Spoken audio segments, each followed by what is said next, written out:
Hi, I'm Talia. And I'm Jenny, and welcome to another episode of Dose of Pharma. Today, we are speaking with a very special guest, Kavi, who is not only a pharmacist, but a pharmacy owner and a co founder of a startup called Locummate. Today, we'll be discussing all things Locumate. We'll be delving into the behind the scenes of this incredible company and hearing all about Kavi's amazing pharmacy journey thus far. So, without further ado, thank you so much, Kavi, for joining us today. We're very happy to have you, and it's truly a pleasure to speak with you today. So, how are things for you? Thank you so much for having me on this podcast, or vodcast, I should call it, Talia and Jenny. It's very exciting. I love speaking to students in any way possible. So for me, I feel like this is a great opportunity for us to talk all things Locumate, but also to discuss pharmacists and their many hats that we wear and potentially could go into different verticals down the track as well. So things are going good for me, Talia. Thank you. Very busy. I am currently, as I mentioned before, juggling many hats, where Locumate has launched in the US and we've also got a fundraise happening. I've also got a lot of stuff happening at my pharmacy because I'm a managing partner at the pharmacy as well. And I'm also doing a little bit of a role at my support office for my pharmacy group, where I'm coordinating some of their marketing efforts and branding. So a few little projects going on. Yeah, it sounds like a busy time for you, but very, very exciting time as well. I know you've just kind of told us a bit about yourself, but maybe could you talk to us a little bit about your pathway after pharmacy school and what led you to wanting to explore all these things in pharmacy? Of course. After year 12, I didn't really know what I wanted to do. I'd applied to various things. There was like physio and optometry and pharmacy, but I'd worked in pharmacy since I was 16 years old. Wow. Okay. So it was kind of just home, it just a comfort place where I went and did my part-time shift. And I was like, I got a few offers, but ultimately I decided on pharmacy because I was like, you know what, I know the retail aspect of it, but I didn't really know too much about being a pharmacist as per se. And I love the environment. I love the community. So I'm like, why not give it a shot?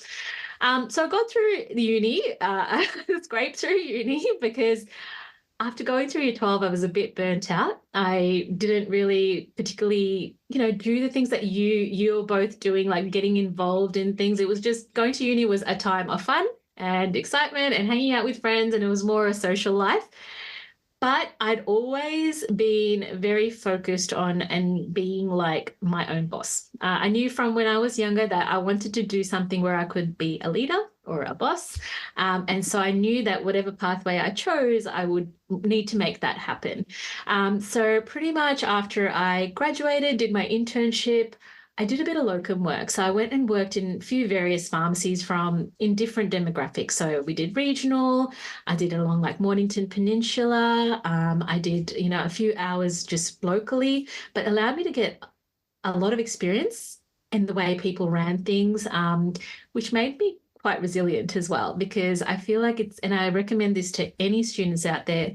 First, if you can get a part-time job, it doesn't have to be pharmacy while you're in school, a part-time job just to get yourself out there in the community and building up your customer support skills is so important, because it's very hard when you become a pharmacist to that be your first foray into a customer service world. So going and meeting different groups of people, it allowed me to build up a lot of character, but also to understand how things were run as well in different pharmacy settings. And I'm like, you know what, I want a bit of stability. So I went and did about 6 months in Bairnsdale, which is quite regional Victoria, stayed away from home, my parents, my comforts, and that allowed me to grow a lot as well, and get a bit of independence. And I thought, now I'm ready for the next step. And this was, would have been about 23, 24. I'm like, I want to manage my own pharmacy. So went and managed in Churchill, which is also regional Victoria, and I used to drive there every day from Beaconsfield in Victoria, and it was like an hour and a half. It was a trek. I was there for 4 years, and then I came to a crossroads again. I'm like, I'm one of type of people that I don't like being stagnant for very long. If it's something I'm like, yep, cool, I've got it down pat, I need to move on and start to think about new exciting things to keep me focused, I guess. So then I was at a crossroad. Do I do my MBA and venture out into maybe industry or something else, or do I get into partnership? And at that time, my partners for the group were like, no, we don't want to lose you. So there's an opportunity at Endeavour Hills. And so I went into partnership, and at that time, 25, like it's young, right? So as much as I'd managed, ownership was a whole different ballgame, and I needed to make sure that I surrounded myself with the right people as well who are going to guide me. And I've been very fortunate to be part of a group of business partners that are very supportive, and they give me the independence to make my decisions, because I'm and allow me to do things, but at the same time they will draw me in and allow me to understand the financials aspects, or understand how to run a pharmacy and all that kind of stuff, which I think as a young pharmacist pouring into this kind of business and ownership is very important, to have that support network behind you. So, partnership, then got married. Oh, I got married before that, had my babies, kids in the middle of it. And I just thought, wow, what's the next thing for me? Like, I know that people can be an owner and you can, build your pharmacy. I love my pharmacy. It's like my second home, but I needed something else. And then so for me, when we started the Locumate journey, it was just, there was a problem that I identified, a gap in our industry, where I thought, we can do things better. And pharmacy is in a really good space right now, where we're kind of at this cusp of, we were at the cusp of about, 5 years ago, the technology era, right? So as much as, we're a very conservative industry as pharmacy, like, yes, we use tech on a daily basis in terms of computers and programs and software, but actually embedding it into pharmacy and getting that adoption is quite hard. I feel like with the newer generation of pharmacies, pharmacists, there's definitely a lot more enthusiasm for tech and for new products, but definitely with my generation and upwards, it's harder, and it's harder slog to get them to understand why we need it. But just to give you a background on how Locumate came about, was basically peak of the pandemic. So I don't know if you girls were working in pharmacy back then, but it was chaotic. It was manic. People were coming in for all sorts of things. It was like doomsday, right? So we were doing like 800-900 scripts a day when typically we do 300. So we had to have massive amount of resourcing come in, not just in terms of pharmacy assistants, but pharmacists as well, because we couldn't manage that workload. And I had 2 of my main pharmacists sick. And back then, COVID test results didn't come back for 2 weeks. So 2 weeks I had to manage with locum pharmacists. And I'll go into what a locum pharmacist is as well, is like temporary pharmacists who come in and cover shifts, whether it be sick leave, annual leave, or ad hoc. They are basically people or pharmacists who come in and make sure that your pharmacy remains open and still runs, okay? So one, it was overwhelming, but 2, I said to Serge, I just don't like the way that I'm sourcing this talent, this on-demand talent, or these locum pharmacists in. It's phone calls or emails, and I don't know. So at 9 o'clock, somebody will rock up and I don't know who that person is. I've had no communication with them, no ability to communicate with them as well. And then if I want to leave feedback, it's this, either you can't, or you actually have to fill out this big form, which you don't have time to do, right? And I remember sitting down this particular night, because my husband was working from home, Serge, who's my co-founder, and he was just like, what's up? And I'm like, oh, can we just have a chat, because I really need to vent to you. I've got an invoice that came through and it's blown my budget for wages for the month. And then so I said to Serge, I'm like, I've blown my budget for the month. I need something. You're in IT, tech, like find me a piece of software that could automate this whole piece for me to be able to get the talent in. And he's like, surely there must be something. And he's like, look, let me look for you. So we're sitting at the kitchen table over a hot cup of tea, because that was our ritual back then, because he was working from home. And he's like, oh, I can't find anything. He's like, oh, wait, there might be something. It's like in the UK. I'm like, no, but that doesn't fulfill the needs of what I need for our industry, right? Massive workforce challenges, no transparency, and the ability to leave feedback for our pharmacists, locum pharmacists. I'm like, these are the boxes that I need ticked. So that's the night that Locumate was born, essentially. And we created a solution for our industry for what it needed at the time. And that was a marketplace to connect locums and pharmacies, right? Fast forward to now. So we officially launched in 2022. So from ideation stage to creation, developing, marketing, branding, took that, 2 years to get all that done. It was an interesting time because it was just Serge and myself. We're still working our full-time jobs, focusing on this. We went to APP, the biggest conference for pharmacy in Australia, just us two in a little booth in a corner, plugging away with 4 screens of what the product could look like. And the feedback was very interesting. So there was a lot of people who were like, this is never going to work. I prefer going to, this person, and technology. No one's ever going to use an app in pharmacy. But then we got a lot of interest from groups. So groups of pharmacies who are thinking of a solution for their members, for all their pharmacies, right? So we were kind of like, okay, I think this will work. We just need to go down a different channel. So rather than knocking on each pharmacy's door, we needed to go to these groups and say, this is a solution that's going to benefit all of your pharmacies. And one thing we also took into consideration when creating the solution was making sure that the locum community was looked after as well, because they always get overlooked in this process, right? If you think about a locum pharmacist, they pick up shifts, they go and work in a pharmacy.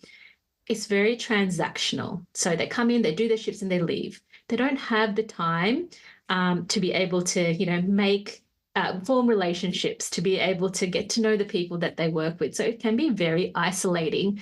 And when we did our market research and we spoke to a lot of pharmacists, that was the main feedback that they gave us, that they felt like that they weren't valued. They felt like that they didn't have any career progression. They didn't know if they could improve on something, if there were skills that they could develop, themselves in due to feedback. And so we really made a point to develop the locum community through our app, to focus on making sure that they were looked after and felt valued. And one of the biggest selling points for us is the community aspects, to make sure that when locum signed up, they had a great experience on the app. And we continue to do that because we still run the marketplace in pharmacy. But fast forward 2 years, we have, evolved the Locummate offering. So now we're thinking, one of my biggest pain points was the way that I tapped into the different channels of resources, whether it was contacting my internal employees, whether it was going to a marketplace or going to an agency. It was constantly, I had to engage different ways of doing it. And it was time consuming. And for someone who's working in pharmacy, where you are flat out, you don't have time. Time is your biggest constraint, plus the follow-up as well. So I guess we now took a step back and thought, how can we automate that top layer? That top layer to be able to give the power back to our managers, our owners, our head office operations managers, to be able to tap into these different sources of talent. So whether it be an agency, whether it be the internal, pool of talent, at the click of a button. And that's what we've done. So we have evolved that product now to not just be a marketplace offering, it is an actual platform, and Serge calls it the orchestration engine, basically somebody going, like an orchestra, where you can put up your shift and then put it out to your internal pool, your marketplace, your preferred locums, your agency, all at different intervals. So whether it be now, whether it be in 2 days' time, whether 3 days' time, it doesn't matter. You have the power to set that. And once it's done, it's done. You don't have to go back and forth in emails. You don't have to think about, oh my gosh, has that shift been filled? It's all done for you. So that's where Locumate's at now, with lots of future plans in terms of growth, for especially in terms of career mapping. So collecting this feedback is not just for the locum community, because as we evolve, we are going down the track of, part-time, full-time jobs as well, student opportunities, internships. So it is becoming basically a career platform. So, using that feedback data as well to be able to then allow people to understand from their student level, first year, and you track their journey and building up that feedback data to know what sort of roles like that you might potentially consider. Do you have the qualities that, might entice you to go into managing, potentially ownership? And this is what groups look for, right? They look for the talent that's going to be able to, I guess, harness to further drive their businesses or have them involved in future, pharmacies or whatever they might have. So, but getting that right talent in is the first step. And you don't know without the data that is associated with it.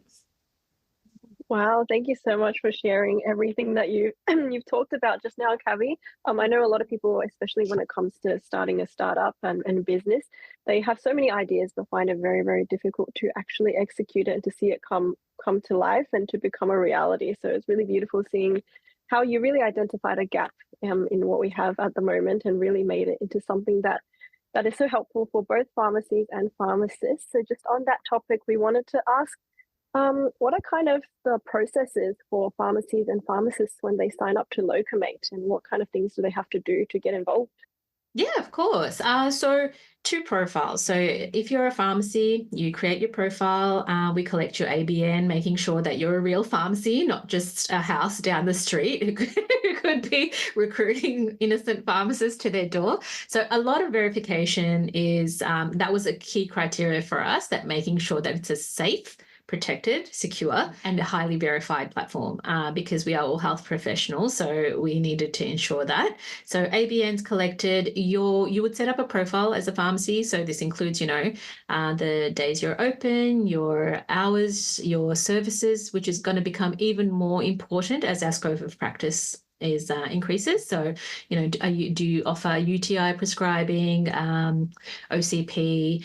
Do you offer vaccinations, HMR, pharmacotherapy, which is an important one, because you will be surprised there are a lot of pharmacists who refuse to actually do pharmacotherapy or just very uncomfortable with it. So listing that on the profile has been very important in ensuring that the pharmacist knows exactly what they're getting into when they accept a shift. So that's there. And then, they will just go in, there's a calendar view, they can post their shifts, set their rates as a pharmacy. And once a pharmacist is matched up or accepts the shift, post-shift, you do their timesheeting, and then the invoice is generated, and then they get paid. So we are in the works of pay next day. So typically, once completion of a shift, within 24 hours, that pharmacist will get paid. And for a locum pharmacist, that's so important, because that's what they're doing, right? They're going and working, and they want to get paid and not have to wait 4 weeks, 6 weeks. In some instances, there are people chasing up payment. This is ideal for gig workers, that they get paid on time as well. As a locum pharmacist, again, you would join up. We verify your APRA details, making sure that you are a verified pharmacist. If there are any conditions against your APRA registration, we would also, make sure that they're flagged, or notify the pharmacy as well if it's anything that's considerable, just so that they're aware. It is, again, a pharmacy's responsibility to make sure that anyone who comes into their pharmacy, that they confirm that they are verified, and if there are any conditions, they need to make sure of it anyway. But we do that as a service, a customer support piece. And as a pharmacist, a locum pharmacist, you would set what rate you want to be paid, you're willing to travel, availability, and that's how you're matched according to shifts as well. So if you, for example, Jenny, like, I only want to work Saturdays and Sundays because I'm working full-time somewhere else, that's what you would set. And so you'll only see jobs directly matched to you for those Saturdays and Sundays. However, you can still browse jobs that might fall outside of your criteria, because you might have a day off randomly on a Monday and go, you know what, I might just pick up a shift, just some extra money for me, but also I just want to be out there in the community. I've got a day off. Why not? So we haven't restricted it to just your availability and your rates. You can still browse it and be able to pick up shifts outside of that criteria as well. And post-shift, once it's been completed, we collect feedback on both sides. So a pharmacy will be able to leave feedback on a pharmacist, and we have based this on, PSA put out a white paper about 3-4 years ago about how to be a better pharmacist, okay? I think it was in Better Pharmacist 2023 or something like that. So we have based just very simple 4 or 5 criteria based on communication, interpersonal skills, problem solving, and it's just a star-based rating. This is being developed to be a little bit more in depth down the track, but very simple for the pharmacies because, as we keep saying, time poor, they can go in and quickly rate your pharmacists as well. And if they want to leave any further feedback, we encourage for them to do that via either customer support, or they can use the chat functionality in the app as well to be able to have a chat to pharmacist if needed. And vice versa, our locum pharmacists can actually leave a feedback for the pharmacy as well. So just a star rating. And if we notice massive discrepancies, we reach out to the individuals from Locummate to find out if there was any issues that we need to know about. And that's how it works. Wow, I really like that process, Kavi. I like how it's not only highly verified, but it's obviously very well thought out. And it's a very simple process as well to sign up, to attract new talent. And the pay next day also sounds very amazing. I think we all wish we had that. So it's absolutely great.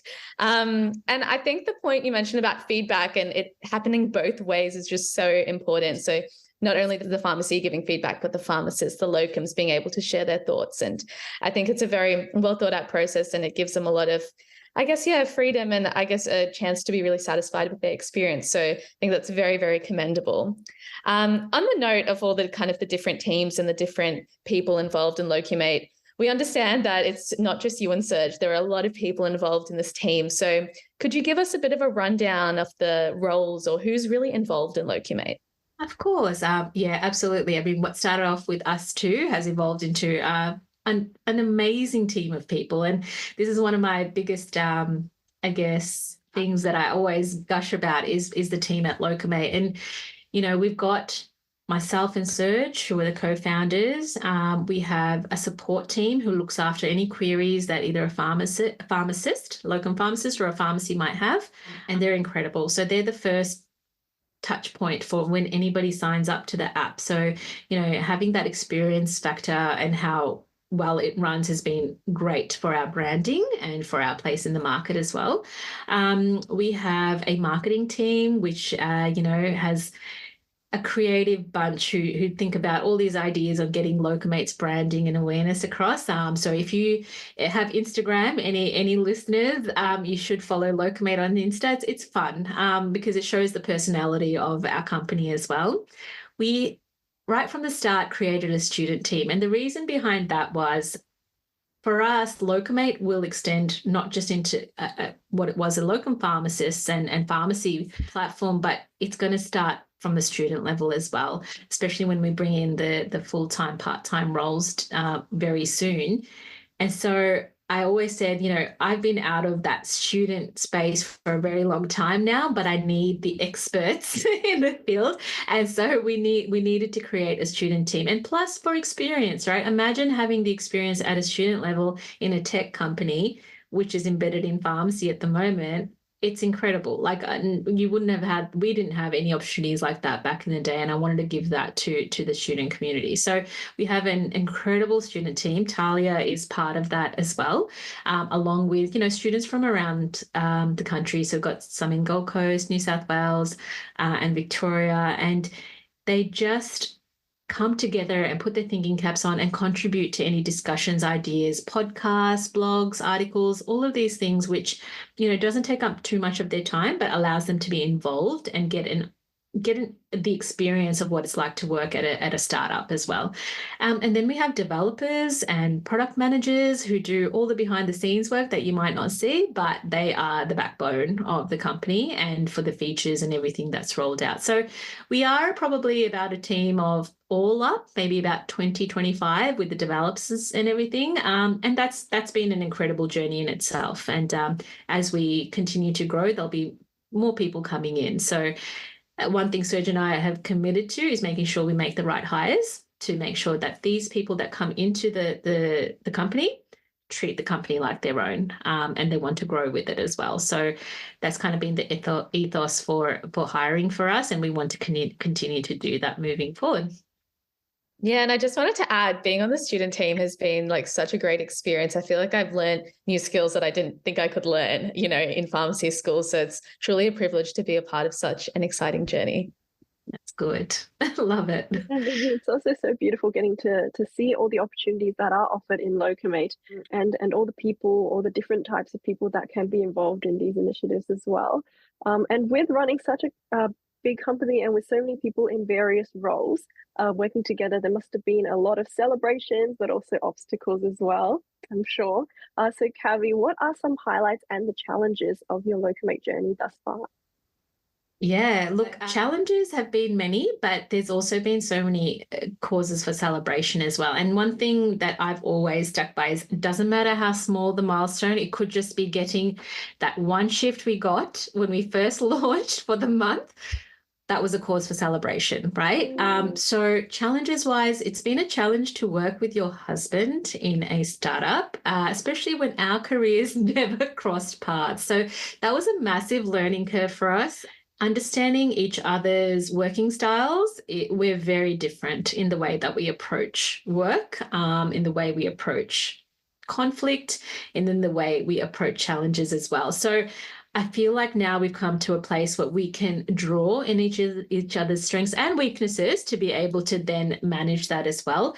But managing people is always a challenge in any environment, right? Especially managing people remotely can be difficult. I mean, we've been blessed with very enthusiastic, proactive team members. But down the track, as the team grows, that's going to become a challenge in itself. Juggling, I guess, different work environments as well, like going from pharmacy at a pharmacy level to then into a startup mode has been a challenge in itself. Plus the industry, you know, we've had many hurdles. We've had people go, no, this is not going to work. We've had deals that we thought will get done and they never go through, or people that we think will be, you know, in our camp and aren't. So there's a book that I read right at the start called Snakes in Suits. It's just identifying people who you think might be an ally but may not be. And that was very important for us to kind of go through that, because a lot of people we thought, oh, yeah, they're amazing. They're going to be the best fit for us. They weren't. And, you know, over time, we've learned to now be able to identify who is the right fit for us or not. And one of the things we did very early on was create our company values. And typically, when we have conversations with potential partners or investors, we always go back to our company values. So do they fit those values? If they don't, plus the gut feeling, which I think is so important that you need to listen to, has been very important in making sure that we partner with the right people as well. So I guess, you know, people has always been a challenge, whether it be people who want to work with us or the deals we want to do, but it's something that you just learn to understand and know that the bits of, I guess, areas that you need to look out for. And for Serge and I to be quite truthful with each other as well, because he might be on one trajectory and be like, nah, we're not going down that path because something doesn't feel right.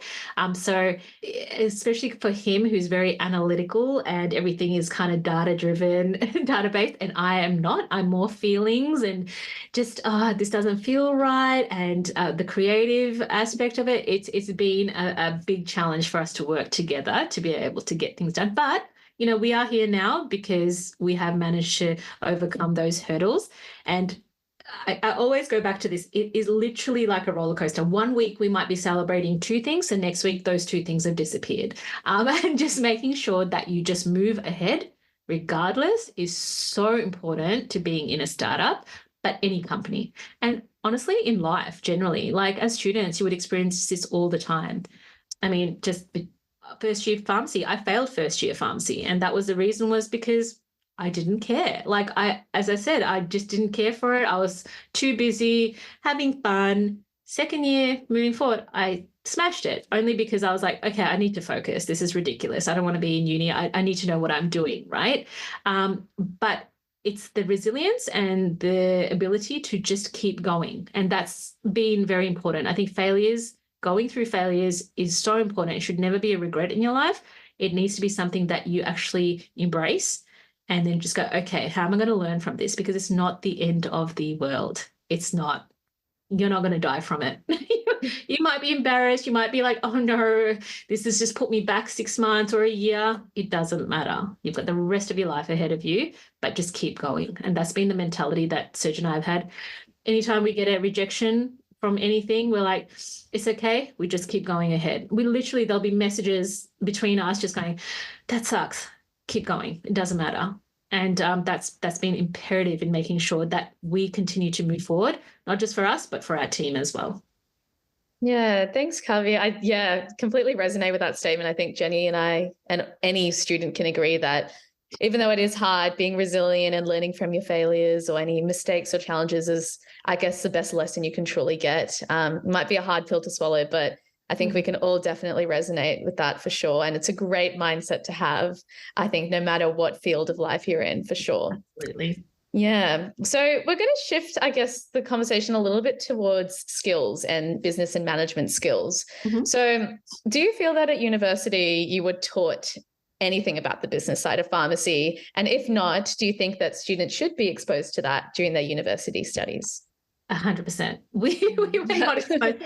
You come out as pharmacists, like with so much clinical knowledge, and yet you're expected to run a business, you know, with revenues or profits of up to $3 to $5 million and manage staff and manage, you know, financials. And it's so difficult because you're not actually trained to be financially driven or, you know, have the skill sets. And I truly believe that if there was a bit more of a business component in your pharmacy courses, you'll actually be able to understand it and not be so overwhelmed by it when the opportunities do arise, because you're at 23, 24 to 30, even like, you know, having this opportunity, here's a pharmacy, buy it. It's valued at $6 million and you have to put in $1 million. Like that's just mind boggling, especially at that age when you have zero money, like you've just come out of uni.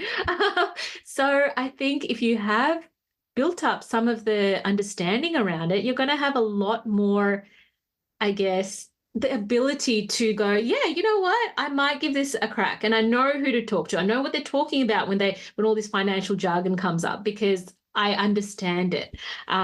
So I feel like if there was the opportunity, or even if it's just a side, you know, kind of unit that you could do, I would encourage students to take it, because even if it's not in ownership in pharmacy, it'll be very, very important for any other aspects. If you want to get into a business, even if it is in industry, even if it is down a different career path, having the ability to have that knowledge is very powerful. Thank you so much for sharing, Kavi. About the business side of pharmacy. So on that topic, you're also the manager of a pharmacy as well. So what are some of the key skills that you've developed throughout this process, and skills you think would be important to a successful pharmacist or a manager? Yeah, so going into pharmacy, your biggest challenge will be managing the people, especially as a manager and an owner. I mean, your transactions, your scripts coming in and out, you know all that. You know how to be able to dispense, you know how to counsel, you know how to look after people. Like that's the core of what you do as a pharmacist. You are clinical.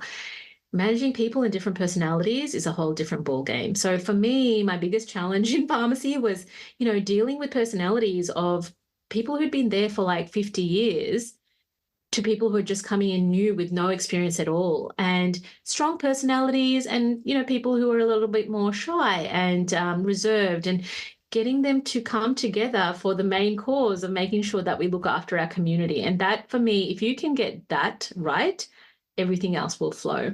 The culture in your pharmacy is the most important factor in making sure that your business is successful.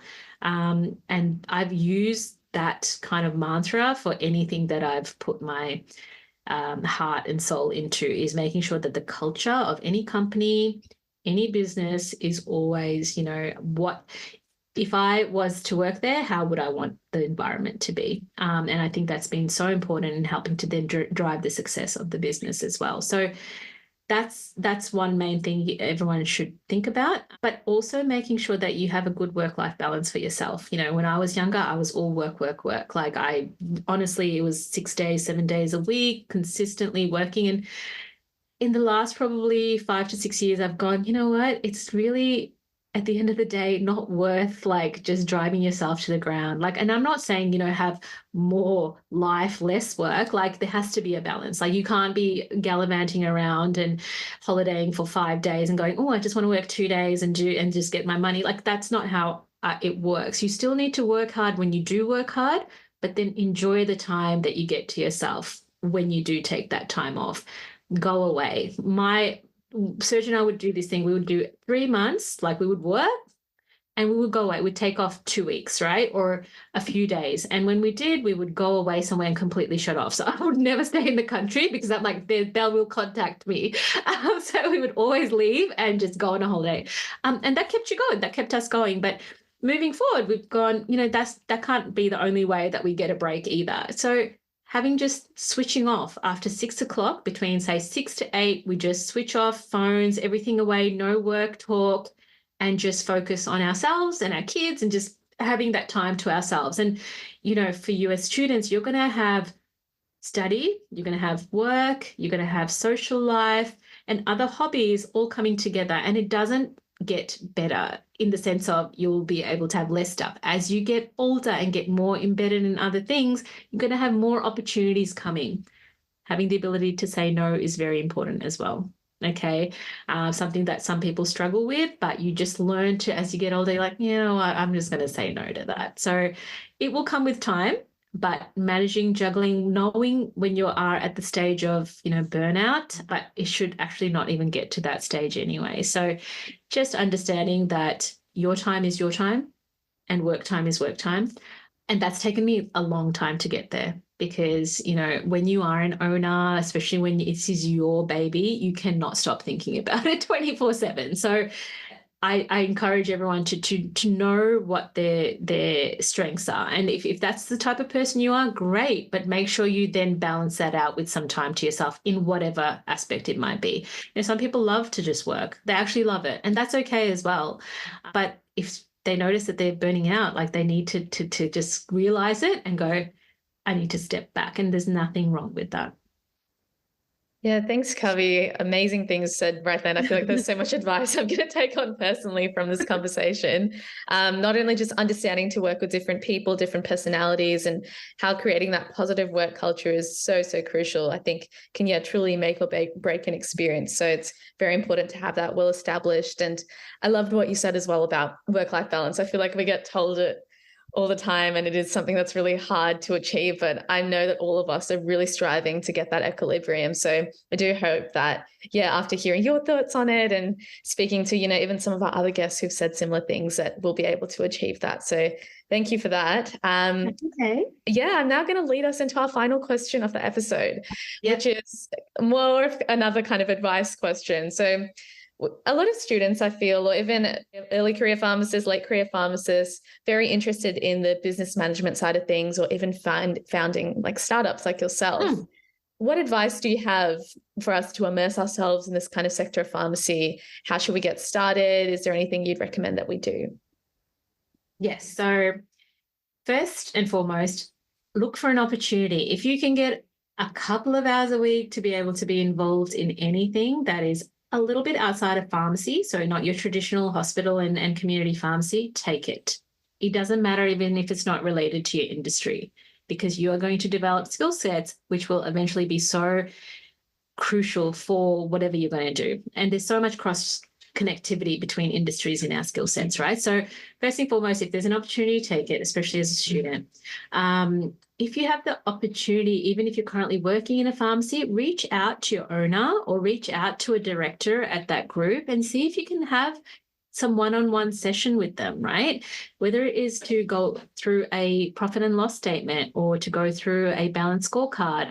I do this for my pharmacists where I sit down with them or show them I'm very transparent with my business. So here's a P&L and let's go through it. What are some of the areas you think that we can work on?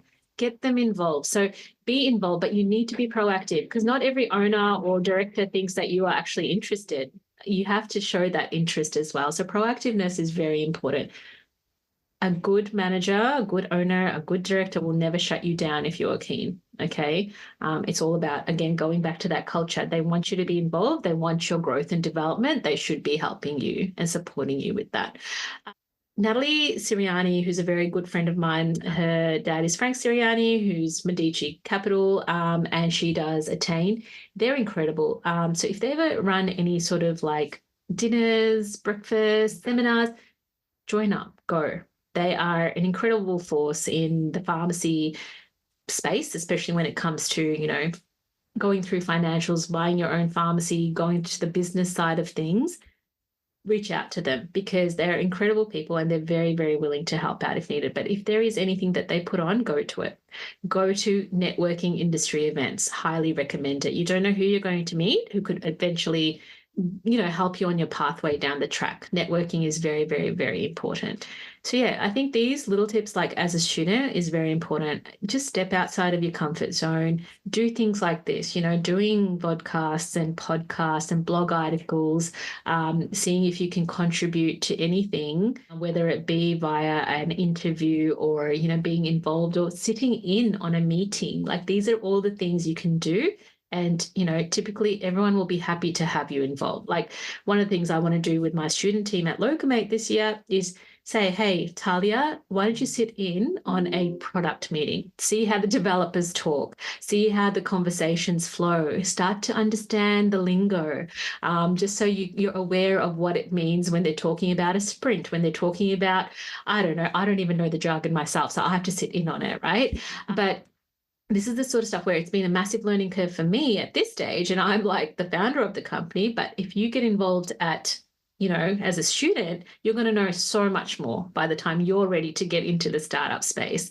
One of our key team members is Hasini. She was a pharmacist, but her passion was always for the tech. So she's she always wanted to be a product manager. So she made sure that she went down the right pathway, went through Telstra, StartMate, all that kind of stuff to be able to, get the experience. And when she came to us, she had the experience of being a pharmacist, and a wonderful one, and then also her experience going through the tech channels as well. So it's always going to be valuable. You may not think that, just sitting in on a meeting is going to be valuable, but it will be. So grab those opportunities whenever you can.